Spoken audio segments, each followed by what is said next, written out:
Hello and good morning. I'm Mark Bobo, and welcome to the OSBA Forum. We're very excited to have you with us today. As you'll know, I'm flying solo today, but Dr. McFarland sends her regards in her absence. So as always, we're here today in our commitment as the leading voice and support of public education here in the state of Ohio. I think we can all agree that the best thing happening in public education today is our students. No question about it. Our students and their unlimited potential are why we as leaders and advocates continue to persevere in making sure that each student is given the opportunity to succeed. It's in that pursuit, there are priorities. And I would offer that the most important step in pursuit of academic excellence is the teacher in the classroom. And I want to take this moment to thank every teacher as they head into another year. Thank you for your commitment. Thank you for your dedication to your craft and to the students that you serve. Each one of you is appreciated, and know that we support you in your efforts to making education successful for each student.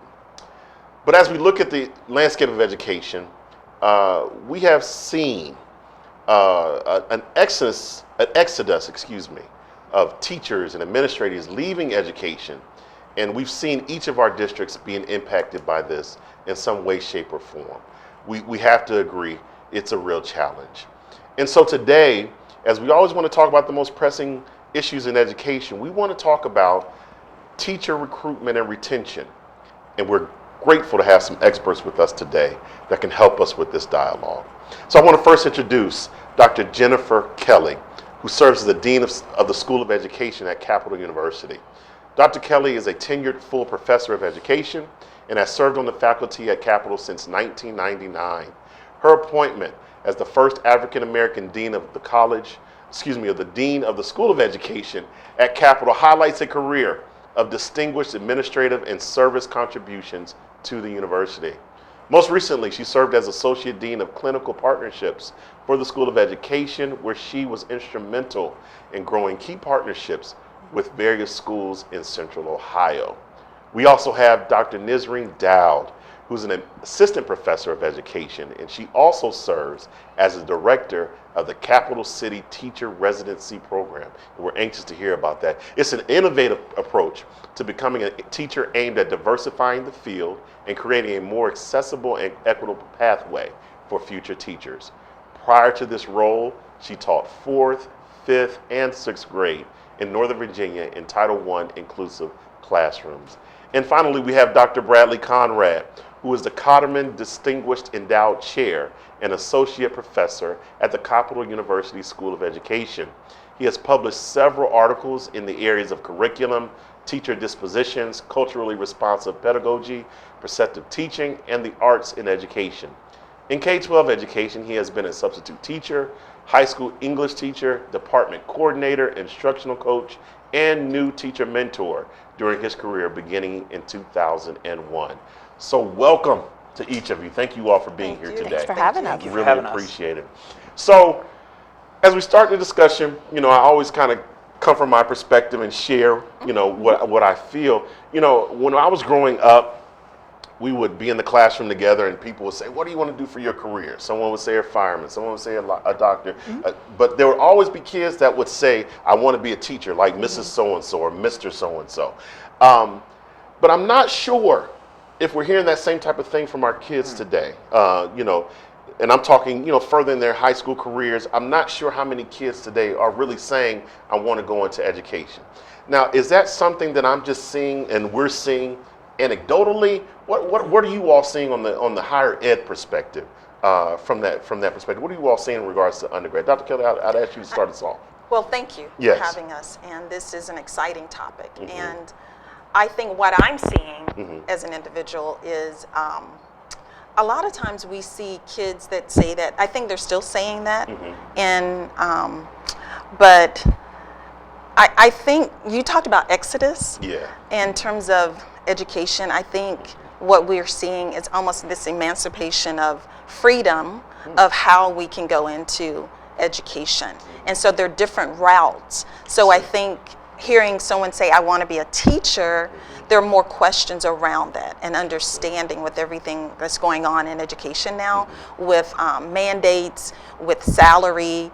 And I think now we're in a place in policies and procedures that we're going to see a real shift in the individuals who really want to go into education. So they're still saying, yes, because of this teacher, I want to go into education. And some may say, I want to go into education because I didn't have a good experience, because I want to see more people that look like me in the classroom, or more people who are from my community in the classroom. So I think we're seeing it's a different shift we're seeing, and I know my colleagues see some other things as well.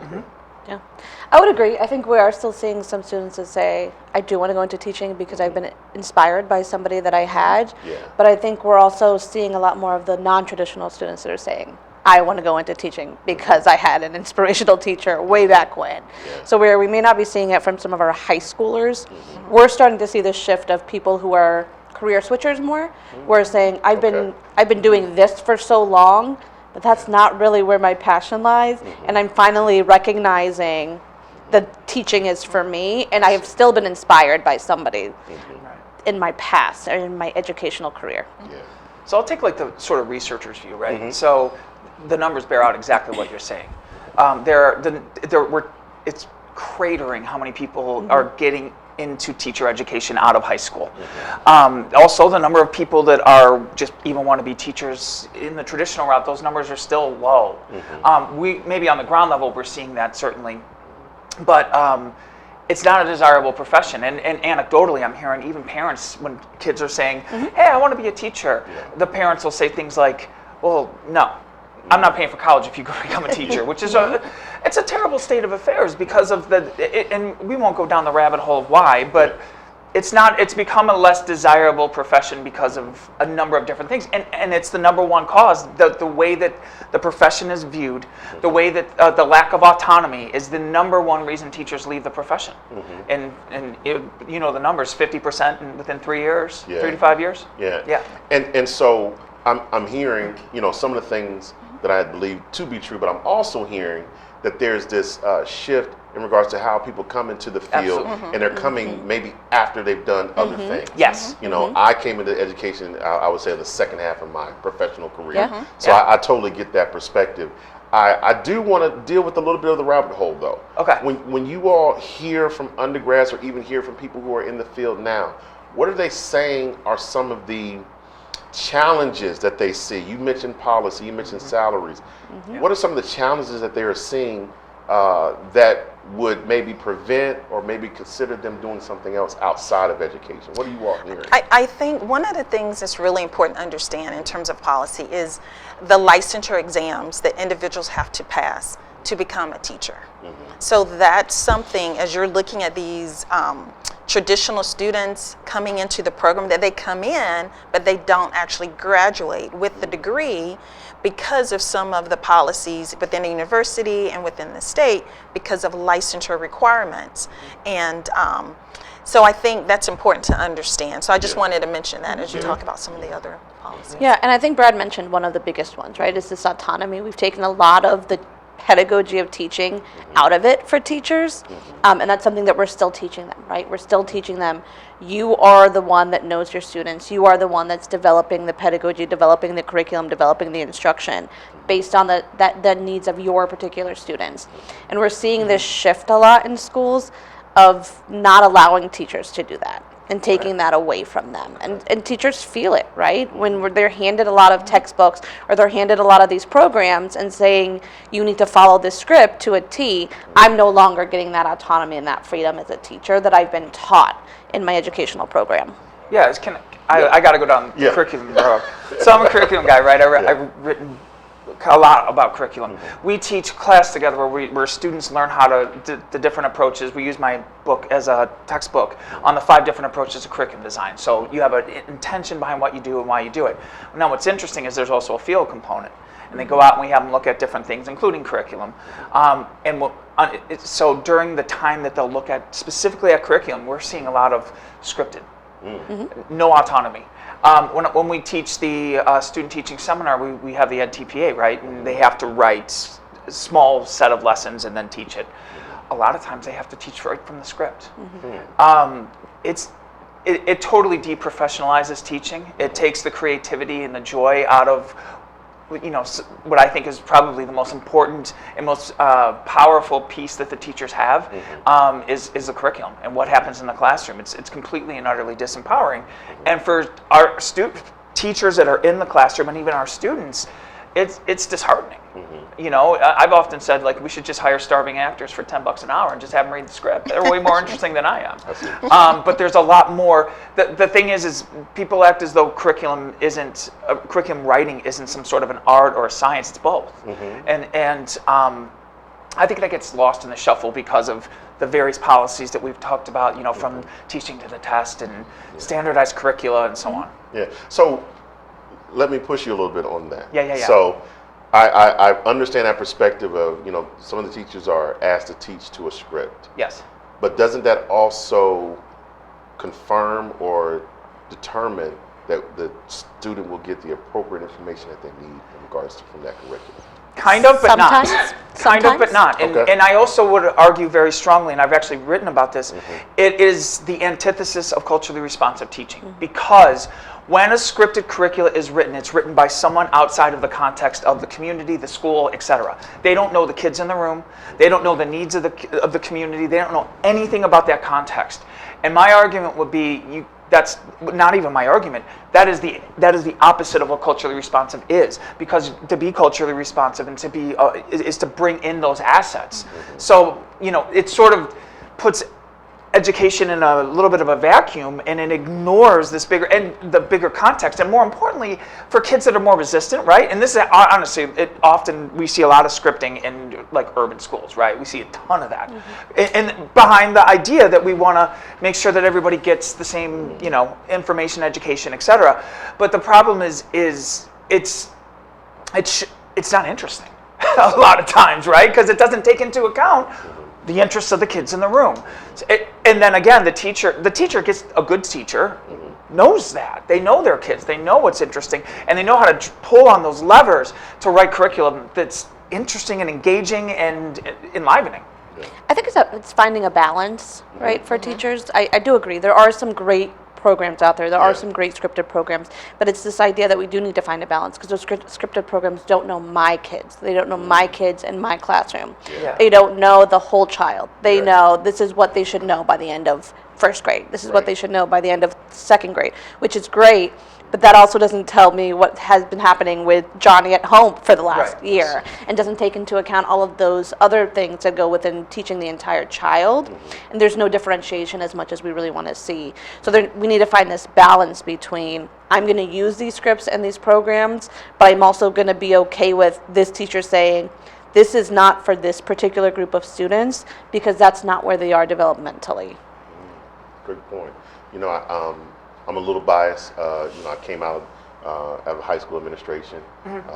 My entire family is made up of teachers and administrators and things of that nature. So everything that you're talking about is clicking all the buttons in my head. Yeah. Right? And at the same time, we're looking at an industry, if I could say that respectfully, that has these challenges, and we're still trying to figure out how do we get people to get more involved. Because at the end of the day, I still believe the teacher makes the biggest difference in a student's life as far as academic achievement. So Dr. Kelly, I would ask you, before we get into the weeds in regards to the Capital City teacher residency program, did I get it right? You got it. Yeah. From your perspective as a dean of the School of Education at Capital University, tell me why this program is so important to you. I think because it gives this, it's an alternative for people who are working. And there are people who are in the community. And Columbus City Schools, that's what the program is for. Columbus City Schools initially is, there are teachers who are teacher assistants, substitute teachers who want their own classroom. And they have not had that opportunity.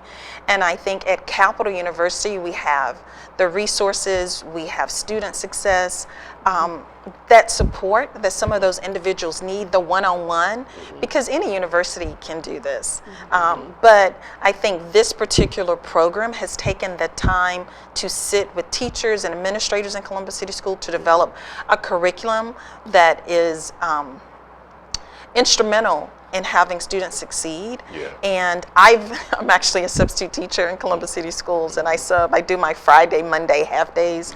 And I talk to the teachers, I talk to subs, I talk to teacher assistants, and they want to go back, but they don't know how. I see. And so that's why a program like this is so important, to kind of sit with them, looking at their transcript, because they're all over the place, and they can kind of talk about that in terms of formal college to some have bachelors, some have some college. So I think a program like this at Capital is very timely in terms of our mission and access and opportunity in Central Ohio. I mean, we're really looking at our mission at Capital and how we can fill a need for the community. And we have a long history of working with Columbus City Schools. And it's just an exciting program moving forward. So, Dr. Dow, Yeah. Capital City Teacher Residency Program. Yeah. Well done. Tell me all about it. Yeah. But specifically, I want you to deal with the aim and the goal of the entire program. Yeah. Well, there's short-term goals and long-term goals. So I can start with the short-term, and I'll let Brad kind of share a little bit about some of those longer-term goals. And Dr. Kelly mentioned a lot of them, right? It's this idea of creating this accessible route to education for people that traditionally couldn't do it, right? It's hard for students to come in and say, okay, I'm going to take this amount of time off of work to take classes during the day, because a lot of programs don't offer all these courses after work or on weekends or at nighttime, right? So it's hard for people. So we wanted to create a program that really created access, created an equitable route for people to come in, and we call it a labor of love, because it's been a labor of love for a year and a half at this point, maybe even 2. I don't know how long it's been, but it's been it's been an intensive labor of love. And I think the aim is really to create this Grow Your Own program with Columbus City Schools. And we call it, I mean, when we say Grow Your Own, it is a Grow Your Own. It has been such a collaborative effort with them. Everything has been a team effort. We have developed the curriculum together. We've developed the route together. We're developing even more things together, and it's a work in progress, right? Thanks to the Ohio Department of Higher Education, right? We got this grant to kind of start the funding of it, which has been wonderful, and it has really helped us kind of develop the program before we just said, here, go, because we didn't want to just create a program that just gave people licensures. We wanted to create a program that gave them a licensure, but also taught them how to be really impactful, effective teachers That's really in important. Columbus City Schools. That's really There's a important. difference, right? Yes. Because when we start talking about the retention and wanting to keep teachers, we're not just trying to put a body in a classroom. Right. We're trying to put a really good teacher in the classroom. So we wanted to take the time to really develop the program with Columbus City, so that it was, I'm creating these very impactful, effective teachers. And more than anything else, I think it's really important for all of us sitting on this stage, is we want to diversify the field, right? We're still not seeing enough diversity in our classrooms, especially in some place like Columbus City Schools. So we want to create a pathway for people who usually felt a lot of barriers to getting into school. And we're seeing people that are coming with GPAs that are kind of low, and they're calling us and saying, well, I don't think I'm going to be able to do it because my GPA is pretty low. And we're talking about them being in school years ago, right? Probably for some of them decades ago. Yeah. And they're not the same person they were decades ago that a number on a GPA tells us they are. And so we really wanted to break down as many barriers as we could. So that's really the aim of the program, honestly, when we kind of funnel it down to those kind of bones. Yeah, and then like sort of as another layer to that, there's a couple layers. One is the other shortage that we see is subs, right? So Columbus City has the largest shortage of subs. So the idea, the way we devised the program, and I think this is one of the innovative angles, is while they're in taking classes, they're subbing and getting paid. So that's part of how we help fund the program, right? So that's filling some of that need. They're in the school, and then we're writing a curriculum that uses that as an asset, kind of back to that curriculum writing in context and why that matters. We're using that as an asset and as part of the assignments they do and the reflections they have. So that's a big piece of it. I think the other layer, back to Nazreen's point, is we're sort of trying to close the loop. And let me explain a little bit what I mean by that. So we're talking about teacher shortage, right? Huge problem, no question about it. No one's pushing back on that. Well, it's terrific to bring, I love some of the programs that are out there to try to bring teachers into the profession. But the problem is once they get there, if you do nothing else, you're putting a Band-Aid on a gash. You are not, they're going to leave in 3 to 5 years, half of them at least. And we know that the numbers bear that out. So we want to close that loop of once they're in there, how do we ensure that they're thriving? Right. So, and there's a number of ways that's taken into account. Like, because they are ensconced in the community. That's a big part of, like, where are you teaching? Who are you teaching? And that's part of the curriculum. They also get that experience, right? Yeah. So they're kind of like, they know what they're not walking into something they didn't expect. Right. Which happens a lot of times, like with programs like, and well intended, but programs like Teach for America.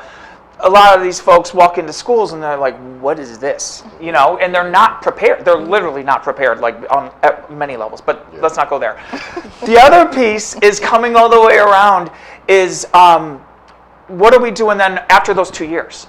So one of the things that we're going to bring in is I started a foundation, nonprofit with some colleagues out in Denver called the Center for Teacher Growth and Renewal. And we're going to open an Ohio chapter. And the whole idea behind it is how do we help teachers thrive and thrive within the profession and help sustain themselves. So it's professional development that's holistic for teachers by teachers. And I think by incorporating those kinds of things helps, like, where's your passion? What are you struggling with, right? I think those kinds of things are really, they're making an impact already. Like one of our participants who's a teacher out in Colorado said, it was like coming to a teacher day spa. I felt valued. I feel like I can go back into the classroom. I'm like, it was really like remarkable. And we want to bring that to this program so that they stay. Yeah, I think you hit a lot of things there because as much as you talk about the ones that stay for 3 to 5 years, you also at the other end, we have teachers who've done this for a long time and they're experiencing burnout. Yes. And so that teacher spa could be, definitely helpful because, as wonderful as our intentions are, we can't determine what happens at every school building where these teachers will be. But to have outlets and opportunities to be able to go to replenish, refresh, and be motivated again to go back into the classroom, I think that's really important. Let me ask this, for the program right now, kind of the technical side, how many students are you all working with, how many potential teachers are you all working with right now to be in this pipeline for retention and improvement? We just got to meet them in person yesterday, so it's a very timely question. We had an all-day orientation, and I left. I left on such a high note. Just one of the best days of my professional career was yesterday. I would completely agree. So currently we have between 18 and 21 students that are enrolled in the program, and we're seeing such a wide range of students. We're seeing students who are just coming out of their associate's degree at places like Columbus State, who's also been an integral part of just the development of this program and how we utilize that partnership as well. But we're also seeing people that have been in Columbus City as instructional assistants for 20 plus years, right? And the passion is deep there, so deep. And I think those are the teachers that are going to be so impactful because, like Brad said, like they have been there for 20 plus years. They know exactly what they're getting into, and they are so excited to be able to do it on the other side. And a lot of them have been teaching. I see. As an instructional assistant, you do a lot of teaching, and I think sometimes we don't value our instructional assistants as much as we should because they do sometimes more than some of our teachers do in these classrooms, and they are able to build those relationships way stronger than some of our classroom teachers are able to. But the passion runs so deep, and just hearing their stories yesterday of how much this is going to kind of benefit them and allow them to finally take that leap to becoming that classroom teacher is going to be so great to just listen to and hear in the next couple of years. And one thing I want to say is that a lot of them said how impactful their teachers were. I mean, I think that's one thing I heard a lot yesterday, that partnership with their teachers and their teachers really even encouraging them in that partnership. So that's really important, I think, with Columbus City Schools, the teachers that are working with those teacher assistants. Absolutely. And I think I got a little emotional. We were going through the nuts and bolts of like, here's what it's going to cost, and we brought in all these people to talk with them from the university and from Columbus State City. And we're like, all right, and you're going to get an iPad, and you're going to get this, and we're going to pay for your books, and we're going to do this, and it's going to cost you this much. And one of the students said, this feels just too good to be true. I can't believe it. I feel like I won the lottery. Wow, that's great. It was like I got emotional. It was incredible. So allow me to kind of take a wide view of this. Yeah. Very excited to see this in Columbus City. And of course, one of our members here at the association, so we're very excited to see this program.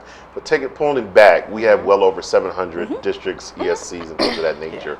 So here I am. I might be a smaller district, may not necessarily have a university partnership right now.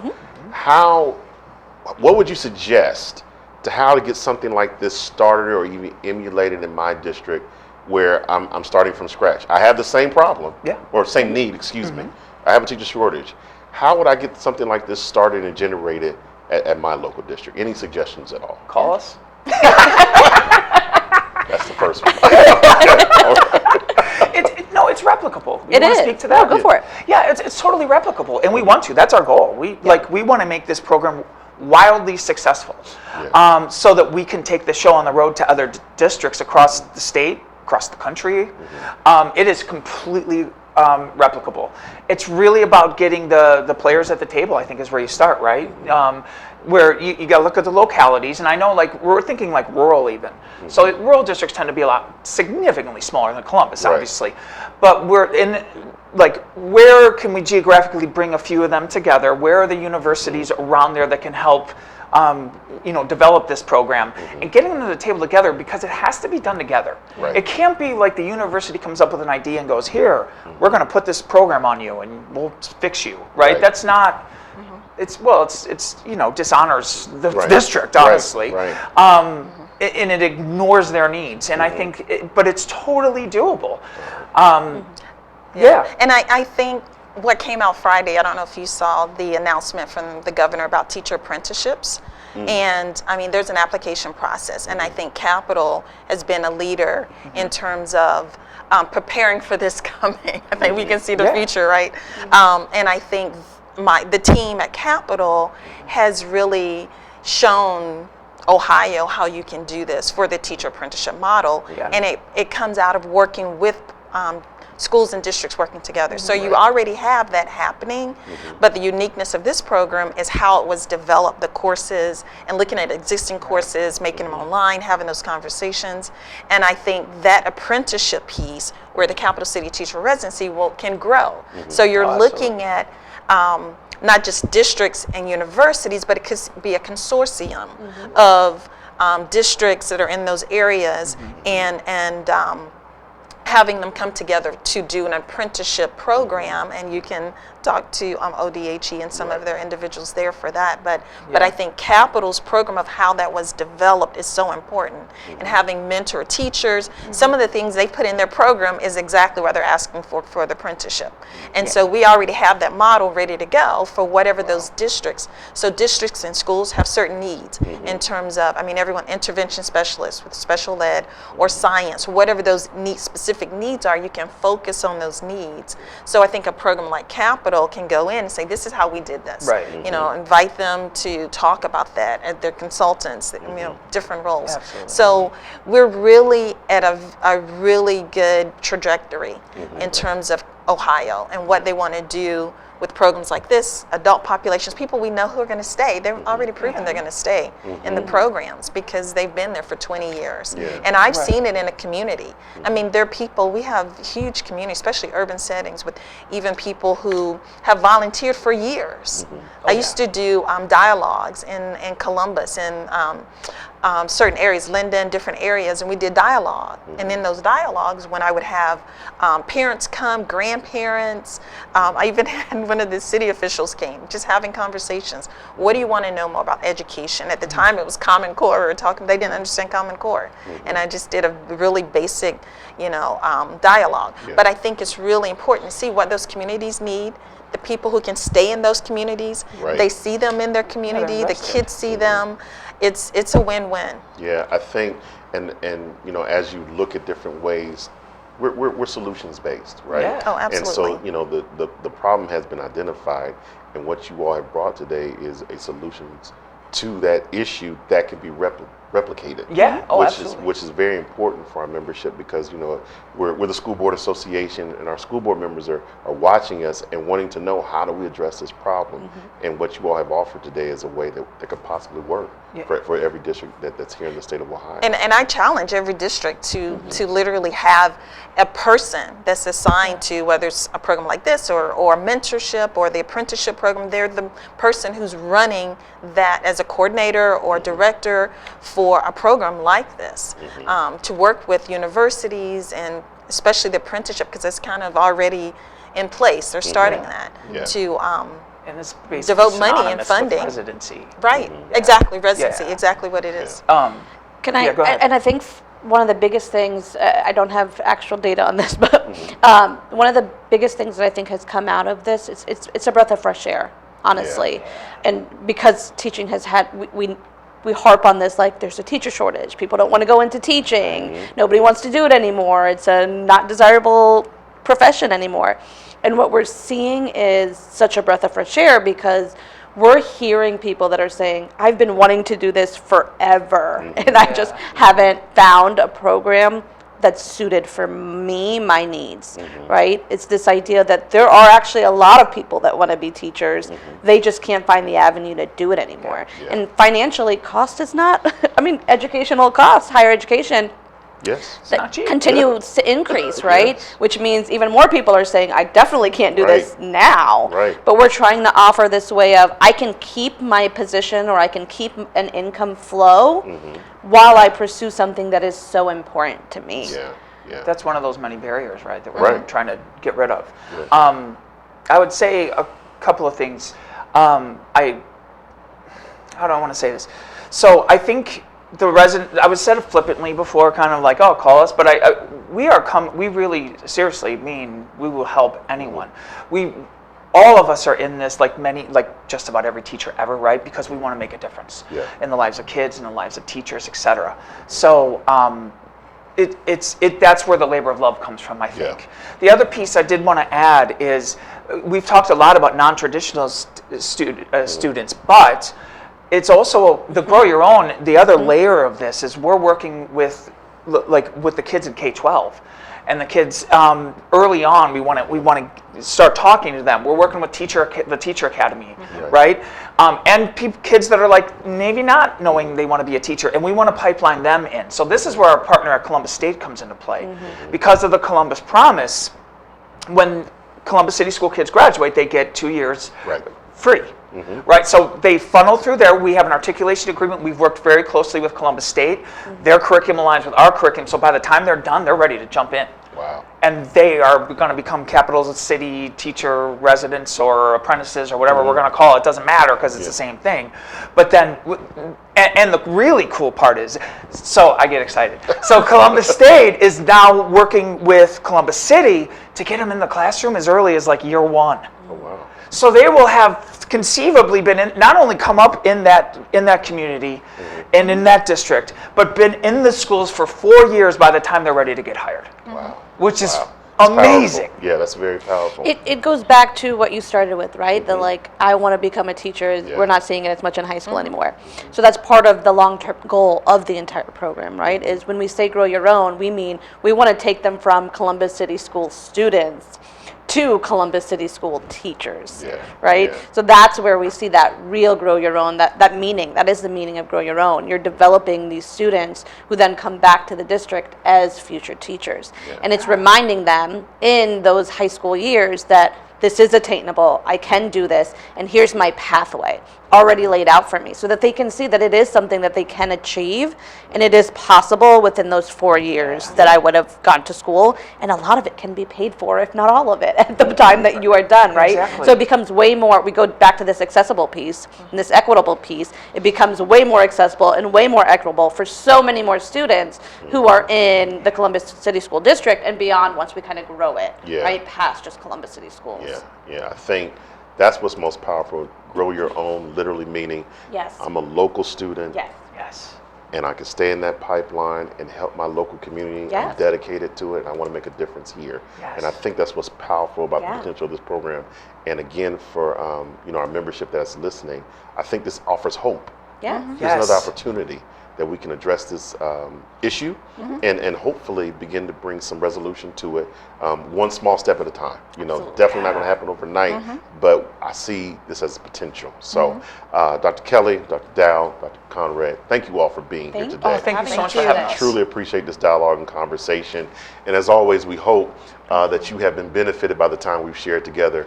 Again, here at OSBA, we want to make sure that you're informed about the great things that are happening in public education. And also, as we said, we want to be solution-based, bring you information that can help you continue to lead in your district. So have a wonderful Tuesday, and thank you for being here at the OSBA Forum. Thank you.